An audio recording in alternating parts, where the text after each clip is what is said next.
All righty. Welcome in, everybody. Appreciate you guys hopping in for a quick little learning session and Q&A with some of our alumni here. Looks like we have more than a few, which is awesome. I will start off with the intros. I'm Will. I'm one of the course creators and instructors here at Level Effect. Actually helped build out the course and all that good stuff. So any questions that you guys have, feel free to ask away, and I will kick it over to Anthony. Thanks, Will. Good to have you here. Good to have everyone here. so I'm Anthony, I'm also one of the course creators and lab instructors for the bootcamp myself. Looking forward to this. This is going to be an interesting little webinar. We're doing something different this time. We're kind of making it almost like a public class, if you will, not so much just like an event where people kind of attend. There's no faces and random names out there. So hoping we get some good engagement for all of the non-attendees right now that are for all the attendees, I should say, that are not students. Got my words all mixed up over there, or past alumni. Please feel free to engage, ask questions.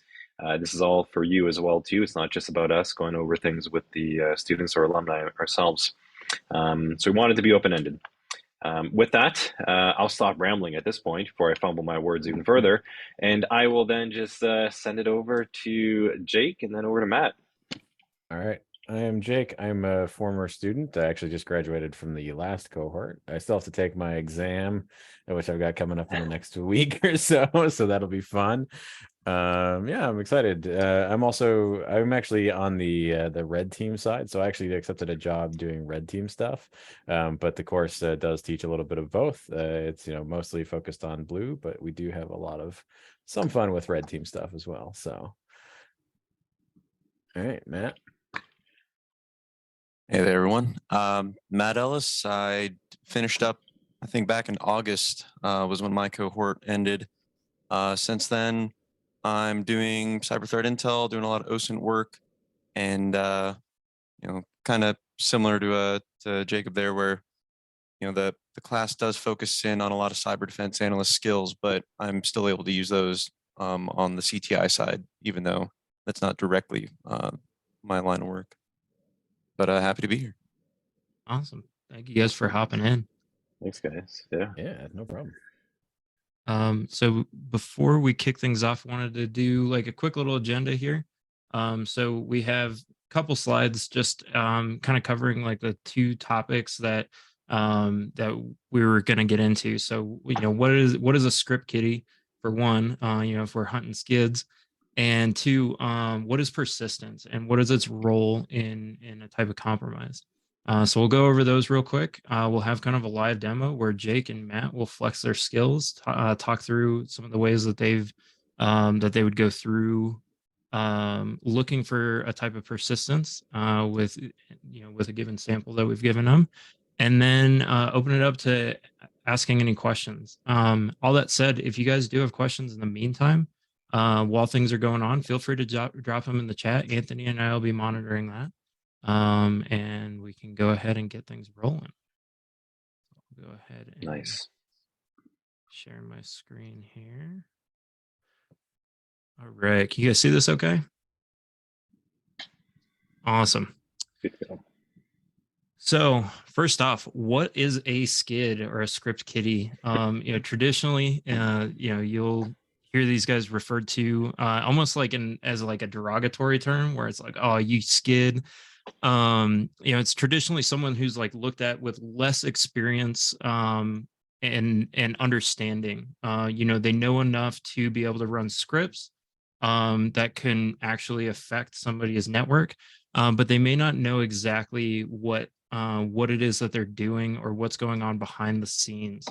And you may look at this and think, oh, well, if they're not that capable or if they don't have that much knowledge, how dangerous can they actually be? You'd be surprised, especially when new vulnerabilities and things like that come out. You might have seen some in the news. One of the things that'll usually follow is someone will write up a quick little script to show how that vulnerability is is exploited, and they may go on there, they may know enough to, you know, run those scripts and can actually impact a network that may not have patched things properly. So they can be dangerous. It's, you know, kind of one of the lower technical types of attacks, but it does very much impact businesses. And I think with cybersecurity, it's really easy to kind of focus on the techniques, but not really so much on like the human aspect of it. So these guys have motivations. You know, sometimes it's for, you know, getting that leak cred and earning a bit of a reputation as far as, you know, what they're capable of. They could just do it for funsies. You know, they want to, you know, they're learning and they want to test some of the things that they're poking around with, or just because they can. You know, they want to see what they can do and really, yeah, just do it for the sake of doing it. So, yeah, I'll kick it over to Anthony if you had anything else you wanted to add on there, man. But that was kind of my quick little summary. Yeah, I mean, so when we talk about less experience, you know, it sort of gives off this tone, perhaps, that they're amateur, that they're not very professional, and maybe to some degree they might be. And a lot of threat actors don't have to be quite skilled. So less experience doesn't necessarily mean that they aren't capable of organizing a very large scale attack. It just means that they're less experienced in what they need to be able to execute technically to carry out an attack. And when we say less experience, we really just mean the basics. If you can craft a really good phishing email and make it look like a login form, and you send that out to a company and a couple users click, which they always do, that's enough sometimes to really get the attack started. And that would fall under a category. A script kiddie could do that. A skid could fire that off, no problem. Basics and permissions. You know, if you're a regular user on a workstation and you have a set of permissions on your account that has not been audited for some time, and you might have access to something that you shouldn't, and you click on that link, and now someone has access to your account potentially through a series of very complex mechanisms to be able to access other things. So when we say less experience, really it's just means that they can execute attacks using the basics. That's really what it really means. It doesn't mean that they're amateur in their larger intent. It's just they don't need to be a professional in a technical capacity because, well, there's a lot of low-hanging fruit out there. So that's just something to sort of clarify. When you hear script kiddie, you hear skids, you hear these lesser tier threat actors, new groups that are carrying out attacks or copycat threat actors and such. Don't underestimate the fact that they're using low-skilled attacks and align that with their capability of long-term goals and actions on the engagement that they want to carry out. So that's just something I think we should really clarify out there and really cover that a little bit more in depth. What do you think about that, Will? I'm just making all Yeah, I that think stuff up. no, I think that's an awesome point, man. Like, yeah, the fact that they, you know, don't need to deploy some of these advanced tactics because, you know, if it's low hanging fruit, like you had said, super easy to get in, get out, and you know they may not, they may be easier to detect. Like when we talk about like tiers of, you know, how Anthony had mentioned, like kind of the lower tier.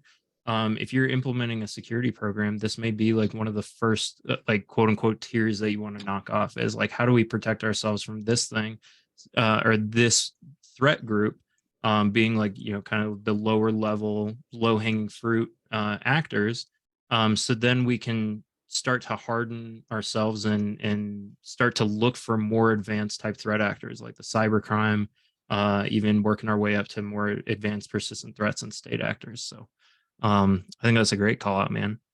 And so what we're going to kind of focus on today, so we're using like some lower level techniques that are still very, very much used in the wild, and we're going to focus on one in particular.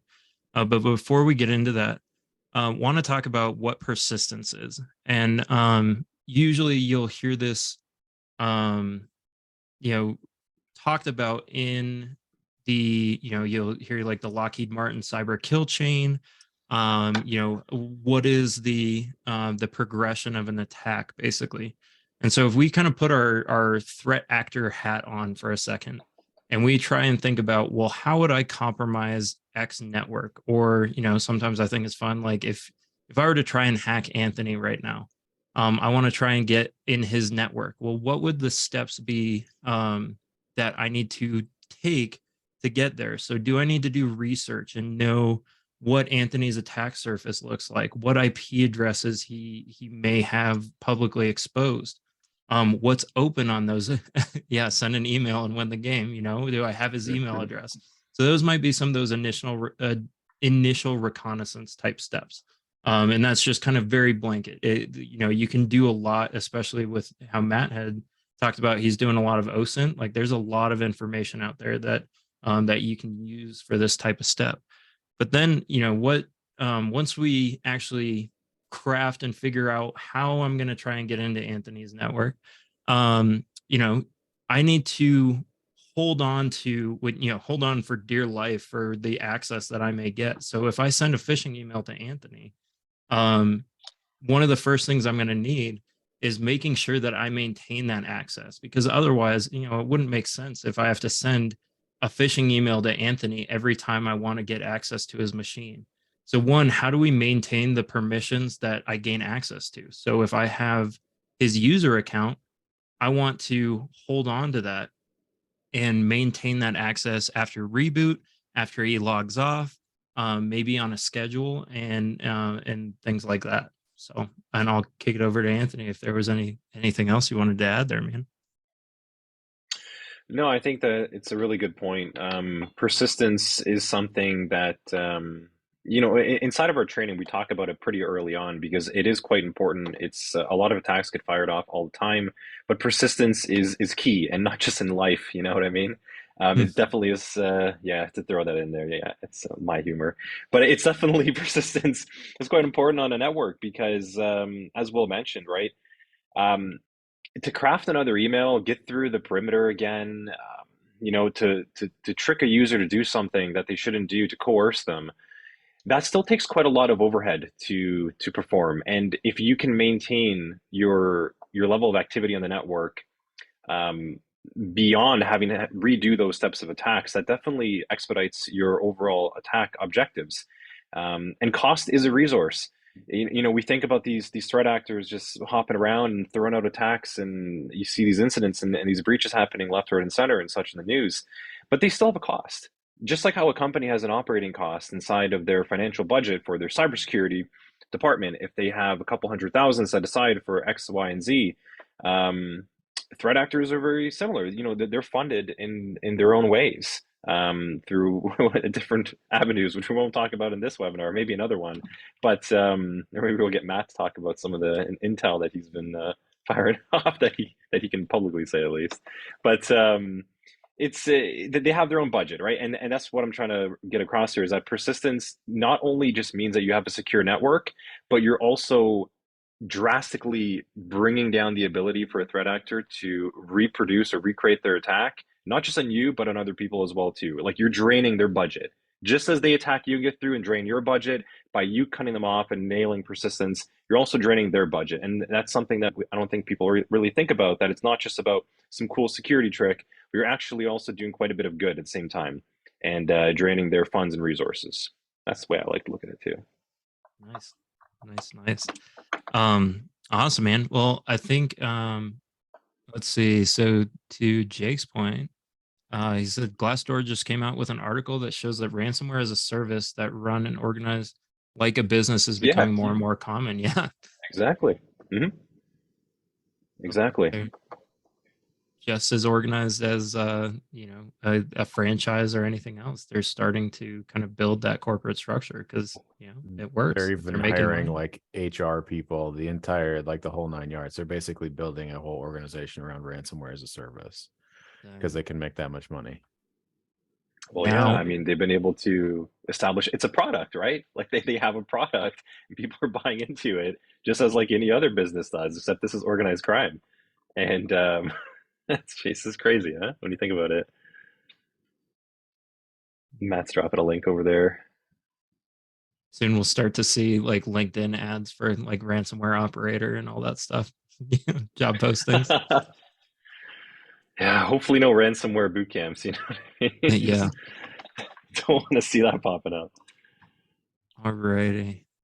Well, without further ado here, before we kind of kick things over, does anyone have any questions or anything that they wanted to touch on? I saw Matt had dropped a link in, to ransomware as a service.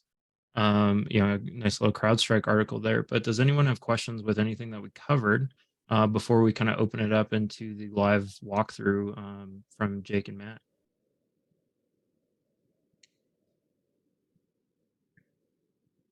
Cool. All right. Let's Cool, see cool. what they're made of. Yeah, let's go. All right, Matt, I guess I'll share first if you want, and then we can kind of walk through things. Yeah, go for it. All right. Oh. Hey, Easy Matt, peasy. while you get ready, Matt, I just wanted to find out how come it's not so easy to pick up persistence, right? I can understand an email, but what if it's more than that? How easy is it to pick up persistence? How easy is it? Yeah.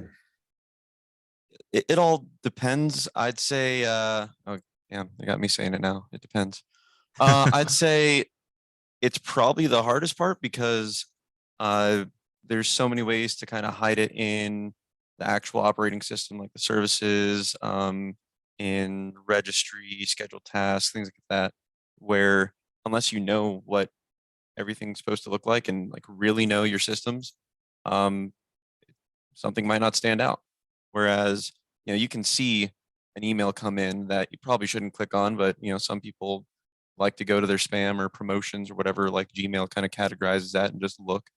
And those kind of, you can see like misspellings, you can see things that might kind of stand out to you, but persistence, once it's actually on there, once it's actually like set into the actual machine, it's just a little bit harder to pick up because it takes a little bit more to effectively set it. Whereas, like they were saying, like anyone can kind of just send out a, crappy email and hopefully get someone to click something. Although a quick piggyback on that. Once you find the persistence, it can actually be quite easy to break because persistence, once you start moving files around or changing names of files, persistence can be quite fragile. So like if we find the persistence mechanism to remediate the system without necessarily deleting anything, you can change the name of the file and it'll actually break the persistence mechanism a lot of times. It's not foolproof. It's not 100% of the time, but it's probably 85 to 90% of the time it'll break that mechanism. Yeah, that's some good points. Also want to add too, I think, Kelly, one of the big reasons why we hear about persistence mechanisms kicking around and they stay that way for a while is because they go to the areas that people aren't looking for.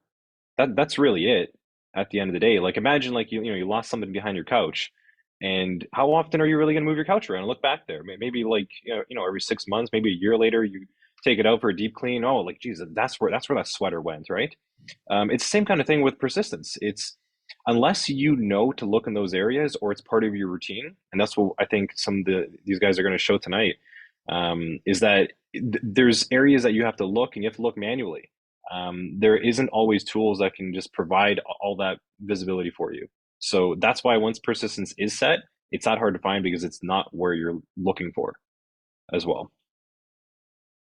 So I guess onto that next part. Unless Kelly, did you have a follow-up or do you have another? No, I'm just saying thank you. That's awesome. It's good to know. Yeah.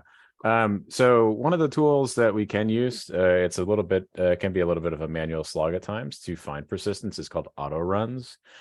Basically, it gives us a list of places to look for persistence. So we can look for things in like the run. So we have the different run parts of the registry, run on startup, right? So we have this file right here, this driver.bat. It's a batch file that's actually part of the system that we're on. So this is actually our CDA workstation that we get for the boot camp. And this it might come flagged a little bit as a suspicious file because auto runs gives you colors on things that are either suspicious or there could be something going on with it. Red usually means that it's either not signed or something's going on with it, and so it gives you a little bit of a hint that something could be wrong. But I know for a fact that this is not suspicious. It's a little janky how it's set up, but it just logs us into our shared drive. So so this is a tool that we can use to kind of find that persistence. One of the places that I often like to look is, in like I said, in the run, in auto run thing. If things are set up to auto run, or if they're set up to run on start, they'll often come up here. I don't see anything on the system right now that is kind of out of place there. But the other place I like to look is in scheduled tasks, because a lot of times they will hide things in scheduled tasks. So just kind of looking through here, browsing through here quick. As we get down to the bottom, we notice two different files that, that's, I think, well, I feel like that kind of, it might be our persistence mechanism right there. So whatever do you mean, Jake? I don't know. So if you look, right now I have the thing flagged, right? So this is actually what's running. I'm going to close that and it'll pop back up here in a little bit. But there's if you look down here at the very bottom, this tells us that this Windows Manager that's running in the scheduled task, it runs this PowerShell command, right? And this PowerShell command, look, you got pwned. So pretty straightforward when you get to it, right? We saw the little Windows box pop up.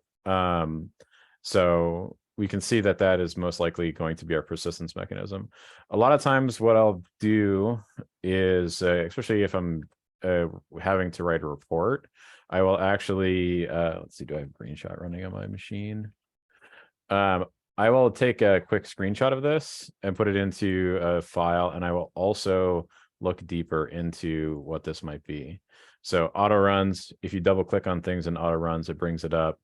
And that can give us some more detail. We know that this is what we're looking for. This looks like it's base 64 encoded, the description. Well, I guess we're going all out here, Will. Yeah, man. Watch out. Had to make Base it fun. 64. Yeah, base 64. So I know we have some in the audience right now that haven't had any training, that are potentially even thinking about our training or just cybersecurity in general. So base 64 is essentially just a way to encode characters. It's not like encryption per se. You can easily reverse it. Think of a really simple way to encode characters might be just to like rotate the alphabet a couple characters. So if you were to have A's, they would get replaced maybe by 3 positions over and there'll be D's. And that's essentially how encoding kind of works at a high level before getting it too technical. And that's what Jake's over there looking. He says like there's a big string of stuff, right? It's like, what is that? And base 64 is a common type of encoding technique. Base 64 is used very commonly, especially in web applications, for transferring data across web applications. So that's where we'll see it a lot.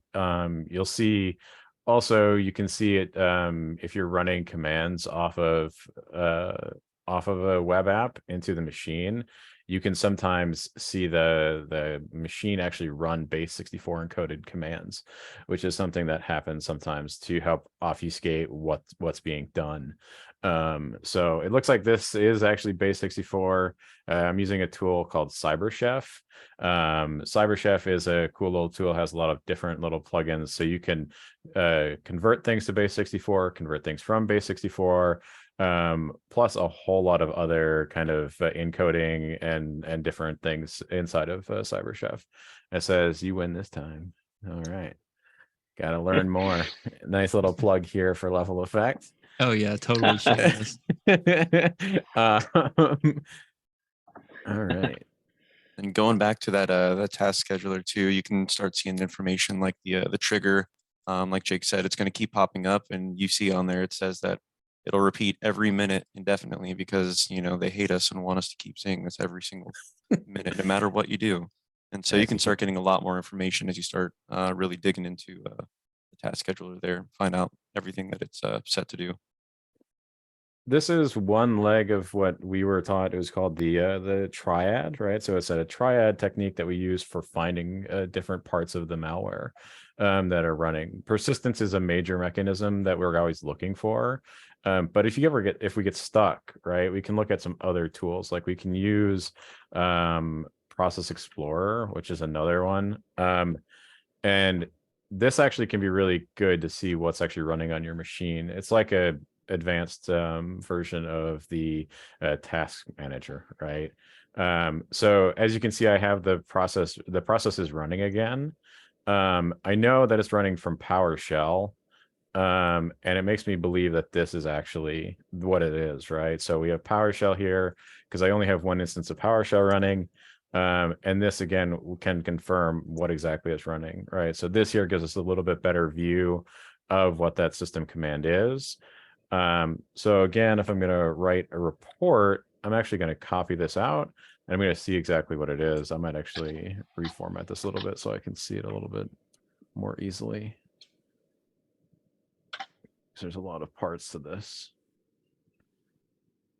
And then while he's doing that, there's multiple methods too that we end up going over. So one of the kind of first things a lot of people were doing too was doing strings, which basically running a quick command to get all of the strings out of it, little pieces of information that you see running.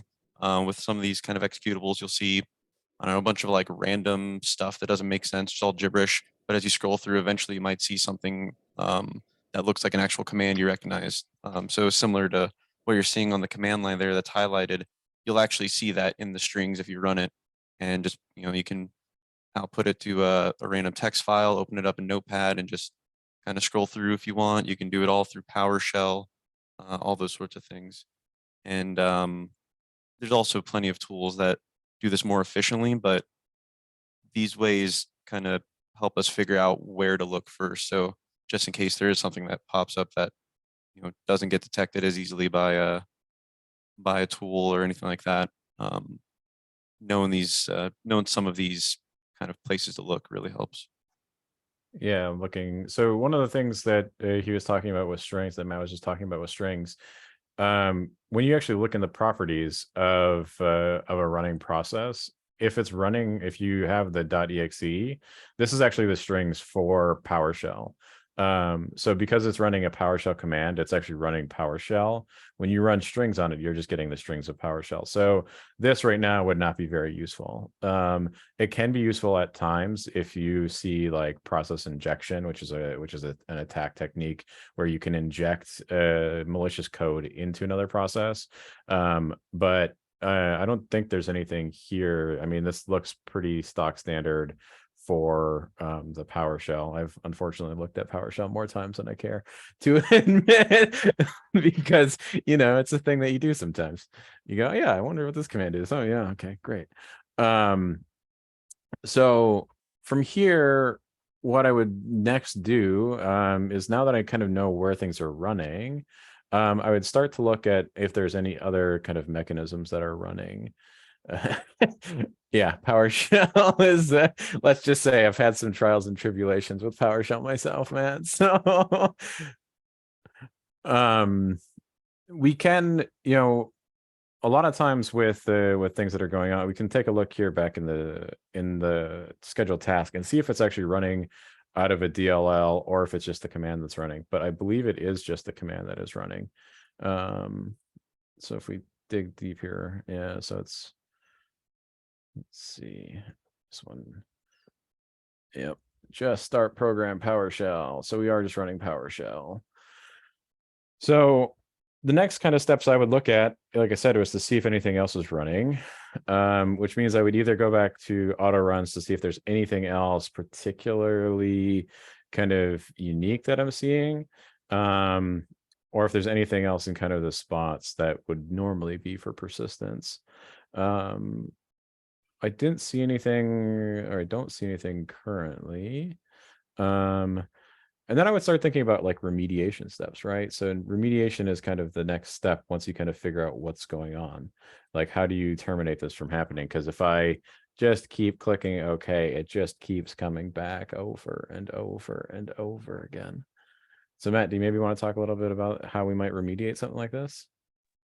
Yeah. So, like Jake was saying, hopefully you're kind of doing a lot of documentation, finding what services are running or what persistence is there, what processes are running. And then as far as remediation, first of all, going to want to test a little bit of it. So if we think that it's being this task scheduler um, that you see running, then go through there, delete it, verify that it's no longer or disable it, verify it's no longer running, and try to reboot the system. If it pops up again, then try to look for other potential persistence mechanisms. Again, if we had it connected to a process, list out what the process was doing. So if we see that it's running this PowerShell command, maybe we can make a recommendation that, hey, does the user that had this infected machine, do they need to be able to run different things through PowerShell, or should that only be admin accounts that are doing that? And to start trying to kind of brainstorm what this actually did and any little step that could stop it.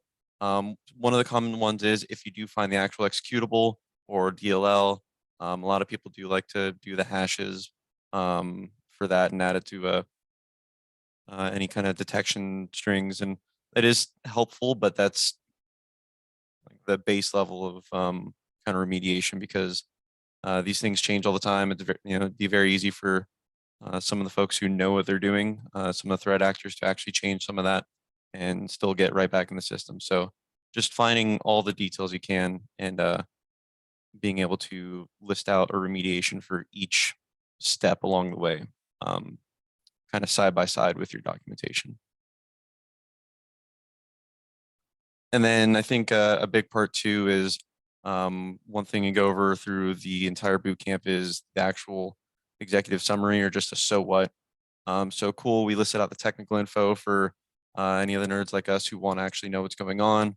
You list out remediations for hopefully someone who's going to actually apply it. But if it's actually going to someone with decision making power or authority in that company, you need to be able to get all this information in a digestible format. So, we can talk for the last, 15, 20 minutes about what this was doing, but why does it matter? Why, it doesn't matter that this program was able to like set this kind of persistence mechanism, or it was able to do these commands and be able to explain, oh, because if it was on this system, it could have access to XYZ or whatever the case may be. So, no, and there goes my workstation. Wasn't being active on it. But essentially just being able to translate all of this into something so someone knows what actually happened. So someone knows if there's a continued threat, if there's, a need to investigate further. One of the big things that we talk about with the inside the boot camp is actually talking about how you communicate the risk that's happening from an ongoing attack. We do a lot of reports throughout the class, and we do a lot of in-class discussion about it and making sure that you're able to communicate that well, because that's the biggest thing, right? Is being able to communicate the risk to shareholders. While this particular piece might be, a little bit trivial, right? There's not a whole lot going on. It's popping up a window. It's probably a bit of a nuisance to the user, right? But there's no real threat to an organization with something like this. If it was running, maybe at like system level or running at a higher level, then we might look at something a little bit more in depth. But being able to really communicate what's happening is a skill that that you can learn, and that we teach, or that is taught throughout the course, and it's one of the probably most important skills you can develop. Yeah, and then adding on to a piece Jake mentioned earlier, that kind of triad when we're looking at these malicious process or anything like that, part of that will be the network activity that you see And we didn't really see anything that kind of stood out to us to make us look more into it, but that's going to be one of the more detrimental parts too, that you'll see like frequently across multiple organizations. Is cool, you get a malicious file on there, you get malware, whatever it is, but are they actually exfiltrating data? Is like proprietary information or PII, PHI, so healthcare information or social security numbers, is that actually being removed from the system? And that's what, like for my day job, that's what we see all the time. That's one of the big things that our customers care about is, these massive breaches. It's one thing to have a breach and someone gets on your system, and you have to do something about it. It's another that they're able to actually take information out of there. Maybe they use it to sell it, maybe they do it for a follow-on breach. But that's one of the things that is very big to highlight too for executives, for any decision makers, or for any of the customers we have. Yeah, so Cynthia, to your question, so this particular piece of malware probably couldn't turn into a Trojan or anything like that. But it is a mechanism that you would see sometimes used by command and control setups for different adversaries. So if they're trying to maintain a persistence, they may not like pop up a window, right? But they can use a PowerShell command to beacon out to a server that they have that says, hey, I'm still have an active connection. Hey, what would you like me to do? You see this a lot in like botnets. It's how they keep command of all of their all of their different endpoints. By beaconing, they have a little thing, a script that beacons out to them. It's pretty common to have a persistence mechanism on the machine that does that, right? So that way it's alive and you can recreate or you can reestablish that connection and have it do what you need it to do. That's just a little program that's running on that system. So just so that you guys get a chance to see, I actually did download the example that Will gave us onto my box so that I could do something like this. This is actually the DLL strings dumped out. So this is what this would look like if we were to find a DLL file on a system that's running a piece of malware. You could do something like this, and this would give us some kind of information, or can give us some kind of information, right, on what exactly it's doing. So this here we have the I am the world's greatest skid, right? So basically inside the DLL there is all of this this kind of information, right? This is that same string that we saw before. That was we were able to decode with base 64 decoding, and you can see kind of how it all runs. It gives you nice hints. You're not always going to be able to find information that's always useful, and it can send you down rabbit holes, as we found in class. Sometimes you start reading something like this and you start going down a rabbit hole, and 15 minutes later you're like, I found absolutely nothing that was useful. I learned a lot, but I found nothing that was pertinent to my current situation. So that does happen sometimes, but that is kind of the life of a cybersecurity professional. Nice. Awesome work, guys. Yeah, like I think you've from the threat actor themselves, I think you guys have found pretty much everything in here. So great work overall. And I wanted to kind of point out to, or at least kind of pose the question to you guys, like, I think we've covered like a lot of technical stuff in here, and maybe maybe some feelings of like, oh man, this is a lot, from those that are like first getting exposed to this type of stuff. Wanted to kind of ask you guys, like, as far as like coming into this and doing this type of analysis, like how much experience had you guys had prior to getting into it, and what was that piece like for you? And then we can kind of open up, for the last 20 minutes or so, if anyone has any questions that they want to ask you guys specifically as far as like what you're doing now, and any tips that if you were to give yourself prior to hopping into the program, what would you tell your bright-eyed and bushy-tailed self prior to getting in? So yeah, so my background before it, I was in the military and had been doing intel on that side, all geopolitical. So I hadn't touched the command line, hadn't touched PowerShell or anything like that until I don't know, maybe a week or two before the program started.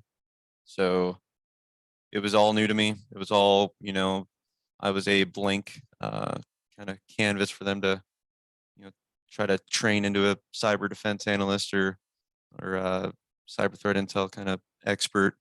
Um, and then, yeah, like the only other thing I can think of, because I think the foundations that they provide were really helpful for me in two parts. One, getting that basis of information, and then two, um, trying to figure out my note taking, because there just ends up being a lot of work throughout. And I don't know, what everyone else's schedules are like, but a lot of us were working at the same time too. And so trying to make sure that we weren't figuring things out during the live class, like how we were going to take the notes, how we were going to document um, whatever triage we were doing.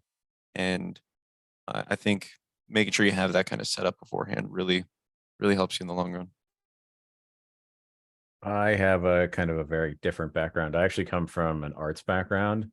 Worked for many years doing technical work for live performance. That did involve a bit of technology, though, for a fair bit of technology, because I did a lot of stuff with video systems. I also have a background in building machines and working in IT. So I repair computers for my day job. But that's hardware. I do a lot of hardware repair, and don't do a whole lot with software on a day-to-day. I also, for me, one of the big things coming into the class was just making sure I had the time management stuff down, because it can be it is a bit of a commitment, but it's definitely doable.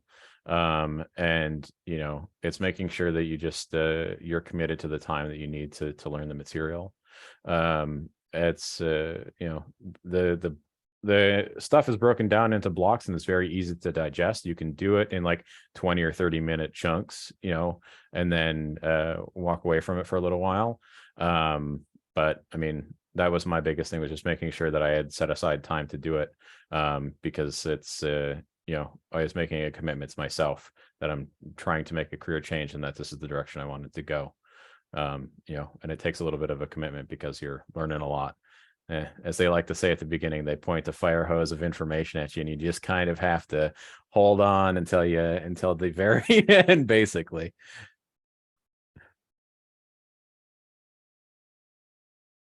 Awesome. Anthony, did you have any questions that were kind of at the front of your brain, or anybody else in the audience here that is kind of curious as far as anything that we covered, or any other questions you guys might have? So Matthew, how's your PowerShell looking like right now? It seems quite intimidating. Is it any better? PowerShell? Yeah. I'm a little better with it, but it's there's people who like make it look like magic. I'm not at that level yet, but being able to do a lot of the stuff we were doing here through PowerShell, feels good. Being able to, because Jake pulled up the strings and Process Explorer, but you can just run it through PowerShell, the different commands. You can start trying to actually look through the different like file structure. If you know like where this persistence was actually set, you can still try to find some of that stuff there. I don't have to use it in my day job currently, so it's something I'm still trying to build up so I can kind of retain the skill, because it's it can be really powerful. As much as people hate PowerShell or hate Windows, like 80-90% of the machines you come across or any organization has will be Windows machines. So if you know what you're doing there, then you'll be set up pretty well.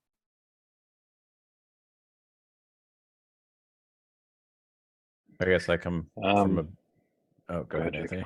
I come from a bit of a different background with PowerShell and command line stuff, but they do have a really good sections on it, and they reinforce those skills quite a bit. It's actually one of my favorite weeks, but I'm a bit of a terminal nerd, so.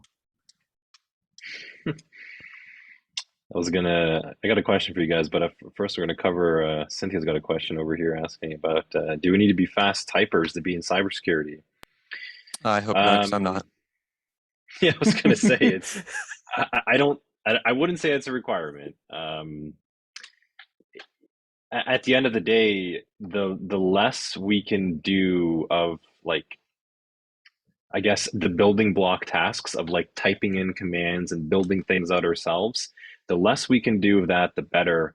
And the more we can move towards using tools and predefined methods of triaging compromised workstations and hunting down threat actor activity and such, the more we can just get to work instead of building the tools to do our job, the better.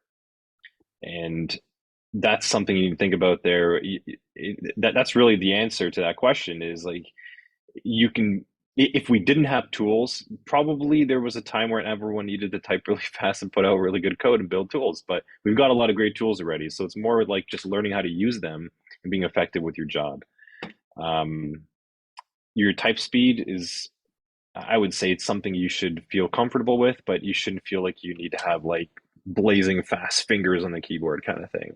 Um, there's a bit of a misconception when people think about cybersecurity when first start. It's just like terminals everywhere like this in the screen, right? Like Jake's got up right now. It's just like all this like commands and things flying at you, and that's not really what it's going to be like all the time. So don't let that sort of burden you at all, Cynthia. I would say. I hope that answers some things.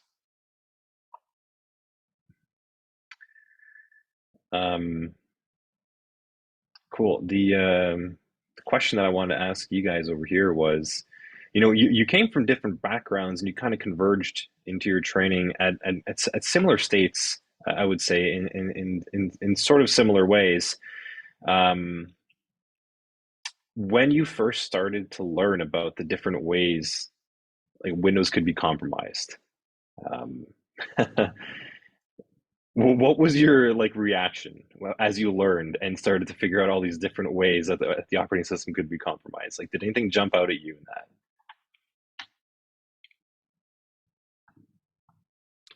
I mean, I think one of the like simplest but biggest ones that stood out to me at first was even the fact that you could just hide commands, because we're sitting here learning about like things to look for persistence, and then finding out that, oh, by the way, they can just type something that now all of a sudden it hides the command. So if you're looking in like command history or whatever, good luck. So it was things that like that was like, oh, I actually have to really know what's going on, because if I just do what I thought was like a simple kind of look at PowerShell history or Bash history or whatever, or maybe look at Windows event logs, if they hadn't deleted those. I thought that it could be as simple as that at times, and then yeah, well, this is supposed to be one of the simpler ones, and I think I got to pull it up again. I think we'll put the hide command syntax in there too. So it was a little thing, but in like the second or third week, and I was like, oh well, this makes it a little bit more difficult. Yep. I mean, that's a interesting question, because you hear about all of these kind of attacks that happen on the news, right? And I think one of the things for me was just how there's a lot of low hanging fruit when it comes to things that system admins can do that can help mitigate like a lot of base level attacks, right? Things like setting group policies properly, things like that can help mitigate a lot of risk for organizations.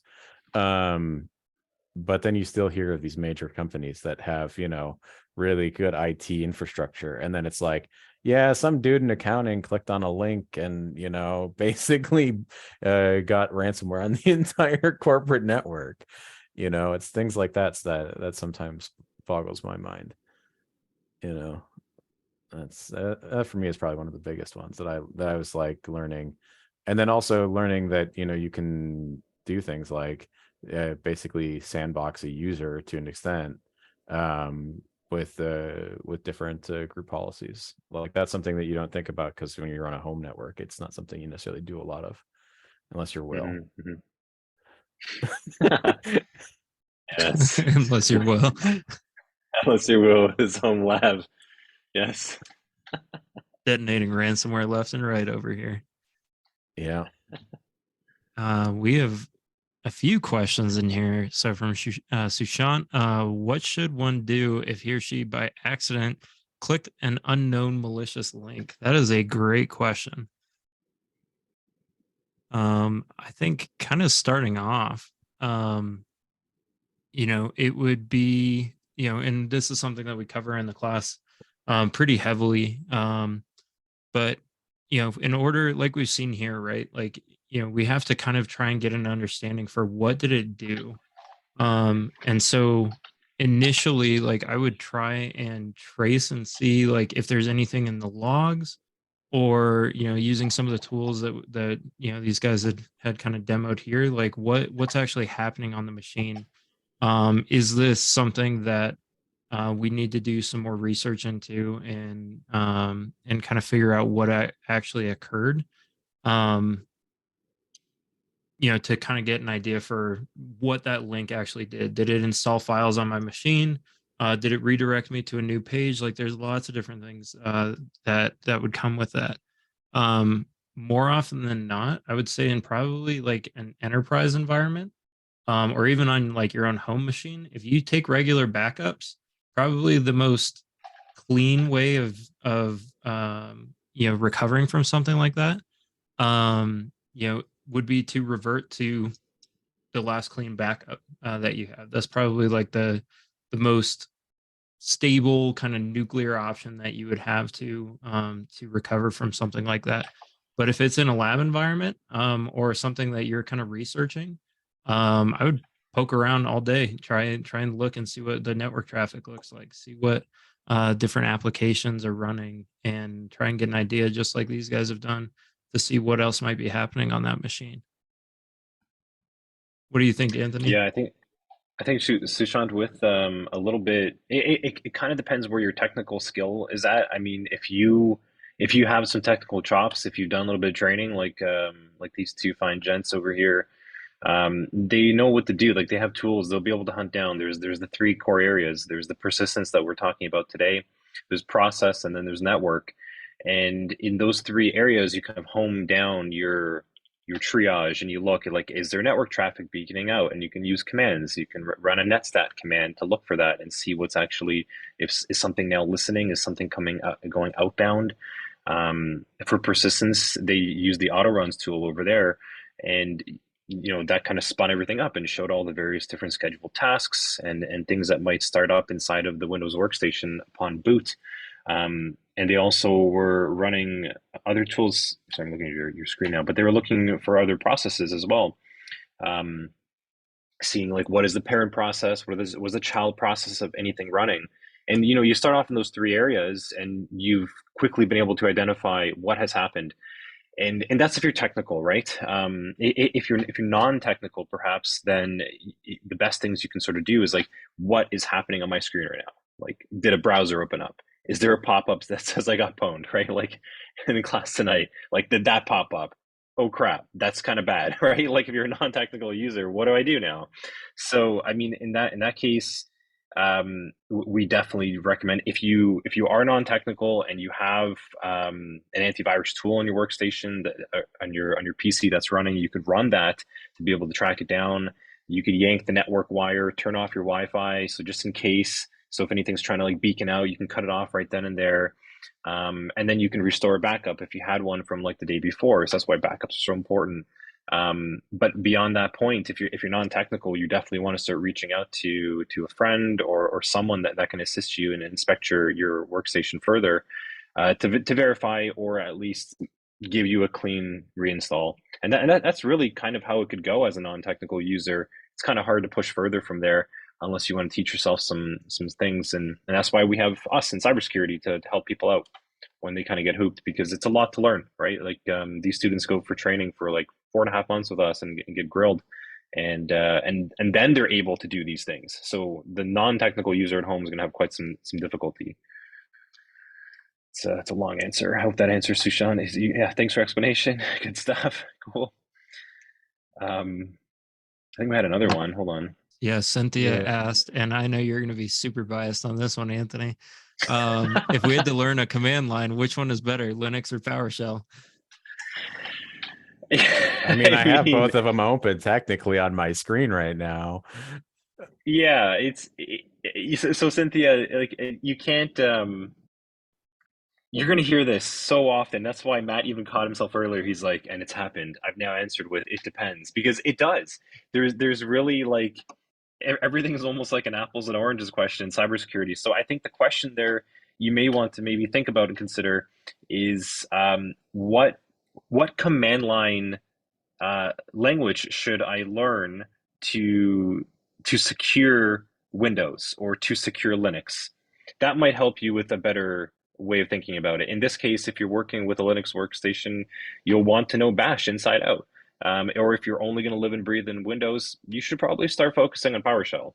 I personally love Linux. We'll talk about that in another webinar. That's where Will was mentioning the bias. I can go on and on about it, but for a different conversation, a different time. Awesome. And then And for the yes, alumni, Matt's oh, point, PowerShell. I was just yeah. saying, yeah. I mean, if in doubt, start learning PowerShell at this point. It would be my absolute recommendation. Okay. Just as a caveat, but like even if you are on Windows, you can run Bash natively on Windows 10 through WSL. So if you are looking for a comparison, that's a way you can compare the two different syntaxes and which one you're more comfortable with. You can install, if you look at WSL 2, you can install it natively on Windows 10 and Windows 11 machines as a way to be able to play around with both. Awesome. And I just dropped a link for that in there if you guys are interested in that. And then last one for the alumni. How far along were you in the course? And or what made you decide red team?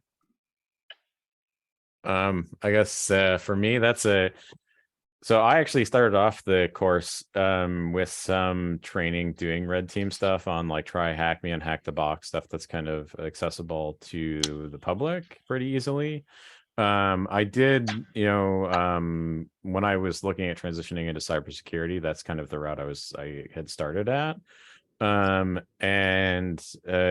Honestly, when I started the course, I was just looking for that next thing that would help get me into a role in cybersecurity.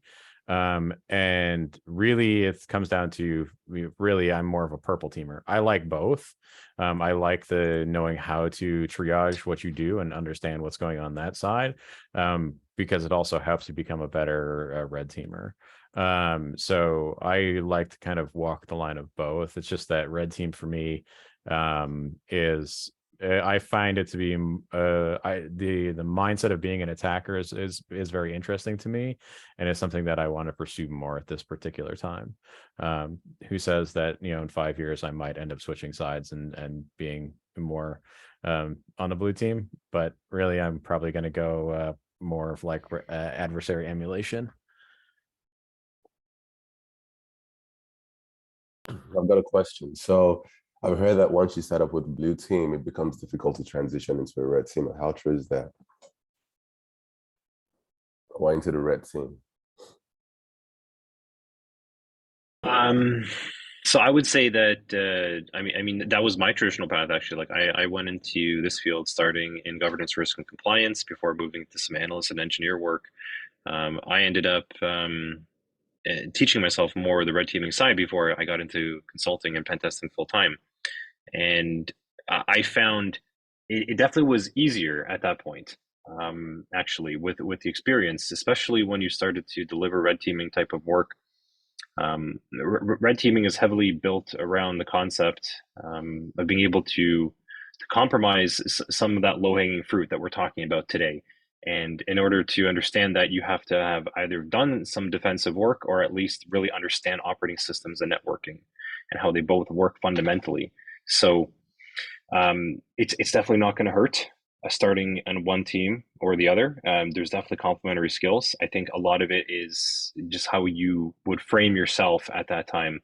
If you just use tools as a blue teamer and you didn't get too deep understanding of some things, you might have to do a little bit of work before you pivot to the red team side to really make sure that you understand how these things work fundamentally, because you'll have to exploit them. I hope that helps. Cool. Awesome. And I want to be respectful of Jake and Matt's time too. Thank you guys for coming we're out. timed. Yeah, we're just at the top of the hour here. So yeah, thank you guys for coming out and doing a live tech demo. Looks like the demo gods were in our favor today. I think I'll stick around for a couple more minutes here just in case there's anybody that has any questions after. But with that, thank you guys for coming out on this nice Tuesday. And feel free to reach out if you guys have any questions. You can hop into our Discord, reach out to us, schedule a call with Anthony, myself.